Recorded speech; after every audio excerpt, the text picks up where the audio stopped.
Good morning students. हम लोग गोपाल कृष्ण गोखले के विचारों के बारे में अध्ययन कर रहे हैं। गत लेक्चर्स में हमने उनके राजनीतिक विचार, गोखले के द्वारा प्रतिपादित राष्ट्रीय स्वतंत्रता आंदोलन के दौरान किए गए स्वदेशी आंदोलन, इसके अतिरिक्त उनके राजनीतिक वसीयतनामे के बारे में जानकारी प्राप्त की। आज हम पढ़ेंगे गोखले के आर्थिक विचार। गोपाल कृष्ण गोखले एक महान अर्थशास्त्री थे। उन्हें राजनीति के आर्थिक आधारों का अत्यंत ज्ञान था। उन्हें अंग्रेजों द्वारा भारत के गैर सरकारी वित्तीय सलाहकार का पद भी दिया गया था, उनकी अत्यंत विशिष्ट योग्यता और क्षमता के कारण। गोपाल कृष्ण गोखले ने तत्कालीन ब्रिटिश शासन को भारत के संदर्भ में निम्न आर्थिक विकास के बिंदु सुझाए और इन बिंदुओं के माध्यम से उन्होंने भारतीयों की जो आर्थिक दुर्दशा थी उसको खत्म करने का आग्रह अंग्रेजों के समक्ष किया। इन्हें ही हम गोखले के आर्थिक विचारों के रूप में जानते हैं। इन आर्थिक विचारों को हम निम्न बिंदुओं से समझ सकते हैं। पहला, भारत के भारी सैनिक और प्रशासनिक व्यय में कमी का आग्रह गोखले के द्वारा किया गया। गोखले चूँकि भारतीय जनता की निरंतर बढ़ती हुई गरीबी को देखकर बहुत चिंतित थे और इस गरीबी के मूल कारण के पीछे उन्होंने यह बात कही कि भारत का सैनिक व्यय बहुत अधिक है और नागरिक प्रशासन के क्षेत्र में भी यूरोपियन अधिकारियों को ऊंचे ऊंचे वेतन देने से जनता के कल्याण के लिए कुछ नहीं हो पाता है। उन्होंने सुझाव दिया कि एक आरक्षित सेना की स्थापना करके सैनिक व्यय में कमी की जानी चाहिए। सेना में भारतीयों को बड़ी संख्या में अधिकारी पद देने से भी व्यय में कमी होगी, क्योंकि सेना के भारतीय अधिकारियों को यूरोपियन अधिकारियों की तुलना में कम वेतन भत्ते देने होंगे। उन्होंने इस बात पर भी बल दिया कि भारत की प्राकृतिक सीमाओं से बाहर की जाने वाली सैनिक कार्यवाही के लिए भारत के राजस्व का प्रयोग कम से कम उस समय तक नहीं होना चाहिए जब तक कि उस व्यय के एक भाग का भार ब्रिटिश बजट अनुमानों पर भी न डाल दिया जाए। इस प्रकार प्रशासनिक व्यय में कमी करने के उद्देश्य से उन्होंने नागरिक सेवाओं के भारतीयकरण की भी मांग की। दूसरा बिंदु, उन्होंने आर्थिक सुधारों के संदर्भ में बताया कि भारत में रेलों के विस्तार को प्राथमिकता देने का विरोध उन्होंने किया। उन्होंने रेल सेवाओं के विस्तार पर होने वाले भारी व्यय का भी प्रबल विरोध किया। यद्यपि रेलों के कारण संचार व्यवस्था में सुधार हुआ भारत में और अकालग्रस्त क्षेत्रों में खाद्यान्न पहुंचाने में भी रेलें बहुत उपयोगी रही, लेकिन महत्वपूर्ण तथ्य यह है कि भारत में रेलों का विस्तार मानवोचित कारणों से नहीं वरन भारत का आर्थिक शोषण करने के उद्देश्य से ब्रिटिश सत्ता द्वारा किया जा रहा था। रेलों की मदद से भारत के गांवों से अनाज और कच्चा माल बंदरगाहों तक और वहां से विदेश भेजा जाता तथा विदेशों से जो फैंसी माल, जो पक्का माल आता, उस अनावश्यक सामान को रेलों की सहायता से गांवों और कस्बों तक पहुंचाकर वहां उसे ऊंचे मूल्यों पर बेचा जाता। आयात किया गया माल स्वदेशी उद्योग का नाश कर रहा और दस्तकारों तथा छोटे शिल्पकारों को लघु उद्योगों से हटाकर कृषि कार्य में वापस धकेल रहा था। इस प्रकार रेलें भारत के दोहरे आर्थिक शोषण का आधार बन रही थी।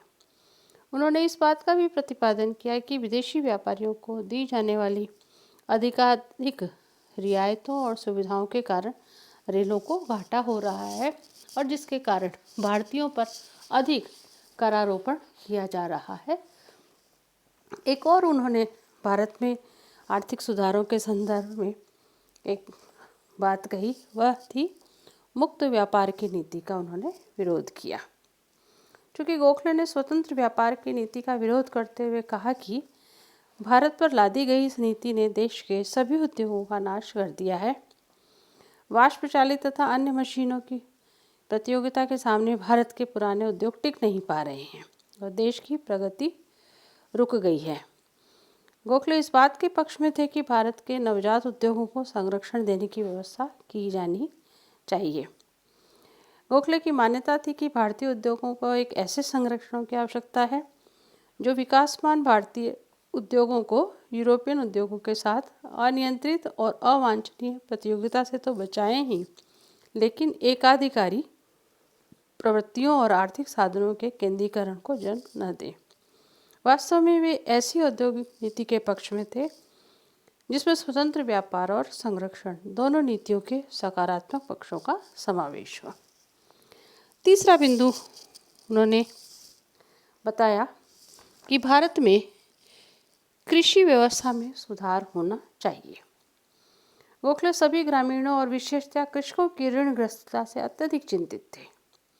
वे इस बात से परिचित थे कि कृषकों और ग्रामीणों को अपनी कृषि संबंधी और अन्य आवश्यकताओं को पूरा करने के लिए महाजनों से और अन्य स्रोतों से ऋण लेना पड़ता है, जिसे उनके द्वारा कृषि भूमि और अन्य साधनों को गिरवी रखकर ही प्राप्त किया जा सकता है तथा यह सारी स्थिति उनके लिए प्राणलेवा होती है। ग्रामीण ऋणग्रस्तता का समाधान करने के लिए तत्कालीन ब्रिटिश शासन द्वारा किसानों से भूमि को गिरवी रखने का अधिकार छीनने वाले लैंड एलिनेशन बिल की गोखले ने एक नकारात्मक कदम बताया और उसका कड़ा विरोध किया।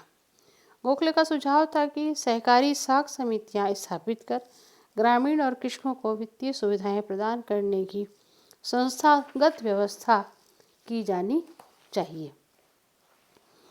गोखले जानते थे कि भारतीय कृषि अत्यंत विपरीत परिस्थितियों का सामना कर रही है, अतः वे कृषि के क्षेत्र में उत्पादन की तकनीकों में सुधार, उत्पादन हेतु बीज, खाद और सिंचाई के रूप में समुचित साधनों की व्यवस्था और उत्पादित माल के विक्रय आदि के संदर्भ में कृषकों के हितों की रक्षा के लिए राजकीय हस्तक्षेप को उचित मानते थे। एक और बात उन्होंने भारत में आर्थिक सुधारों के संदर्भ में कही, वह थी जनता पर करों के भार को कम करने पर बल। गोखले भारतीय जनता पर ब्रिटिश शासन के अधीन करों के भारी बोझ से बहुत ही क्षुब्ध थे। उन्होंने शासन की आलोचना करते हुए कहा कि सरकार द्वारा मनमाने तरीकों से करों में वृद्धि के कारण उपभोग की वस्तुओं की कीमतें और परिणामतः जनता के कष्ट बढ़ रहे हैं। कर व्यवस्था में सुधार के लिए गोखले ने अनेक सुझाव दिए, जिसमें प्रमुख थे अकाल के समय भू राजस्व की पूर्णतया माफ़ी, आयकर से उन्मुक्ति की सीमा में वृद्धि, सूती वस्त्र पर उत्पादन शुल्क समाप्त करने, नमक कर में कमी करना और अंत में उसे पूर्णतया समाप्त करना आदि। इसके साथ ही उन्होंने इस बात पर भी बल दिया कि प्रशासनिक व्यय को सीमित रखा जाना चाहिए तथा करों से प्राप्त धनराशि का एक बड़ा भाग लोक कल्याणकारी गतिविधियों में खर्च किया जाना चाहिए। एक और बात उन्होंने कही आर्थिक सुधारों के संदर्भ में, वह थी औद्योगिक विकास पर बल। गोखले ने कृषि के साथ ही औद्योगिक विकास पर बल दिया और कहा कि इस क्षेत्र में की गई अवहेलना भारतीय अर्थव्यवस्था के लिए बहुत ही घातक होगी। उन्होंने देश के उद्योगपतियों से भी अपील की कि उद्योग में लगे श्रम में अधिकाधिक कुशलता लाने के प्रयत्न किए जाएं, उत्पादन बढ़ाया जाए तथा भारतीय माल के लिए विदेशों में मंडियां खोली जाएं। उद्योग धंधों के लिए उपलब्ध स्रोतों का उपयोग इस प्रकार किया जाए कि उनका पूरा लाभ उठाया जा सके। उद्योगों में भारत के मध्यम वर्गीय शिक्षित व्यक्तियों की नियुक्तियों को प्रोत्साहन दिया जाए, जिससे एक ओर तो बेरोजगारी से राहत मिले, दूसरी ओर देश के शिक्षित वर्ग को एक नई दिशा में प्रशिक्षण प्राप्त हो, जिससे औद्योगिकरण के युग में एक नई पीढ़ी तैयार हो सकेगी। एक और बात गोखले ने कही, वह थी वित्तीय विकेंद्रीकरण और अन्य सुधार। भारतीय लोगों के कल्याण कार्यों का भार प्रांतीय सरकारों पर है, लेकिन राजस्व का अधिकांश भाग केंद्रीय सरकार हड़प लेती है।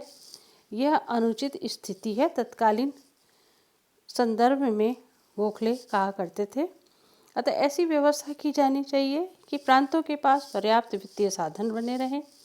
प्रांतीय सरकारों को कर लगाने का अधिकार दिए जाने से पूर्व कुछ विशेष शर्तें लगाई जानी चाहिए, जैसे प्रांतीय बजटों पर विचार करने की प्रथा सुनिर्धारित हो और प्रांतीय परिषदों में निर्वाचित सदस्यों का बहुमत हो। ये शर्तें पूरी होने पर भी प्रांतीय परिषदों को कर लगाने का अधिकार दिया जाए। वास्तव में गोखले ब्रिटिश सरकार द्वारा भारत के आर्थिक शोषण की भावना से किए जाने वाले सभी कार्यों के विरोधी थे। जब भारत में स्वर्ण मुद्रा का प्रचलन प्रारंभ किया गया तो भारतीय मुद्रा को ब्रिटिश मुद्रा, जिसे पौंड कहा जाता था, में परिवर्तित करने के उद्देश्य से एक स्वर्णमान कोष स्थापित किया गया था। सन 1907 के बजट भाषण में गोखले ने इस कोष के संचय का विरोध किया। इन सब के अतिरिक्त गोखले का आग्रह था कि भारत की आय तथा व्यय के बीच अधिक संतुलित सामंजस्य स्थापित किया जाए। वे इस पक्ष में थे कि आय का अधिक न्यायोचित ढंग से वितरण किया जाए।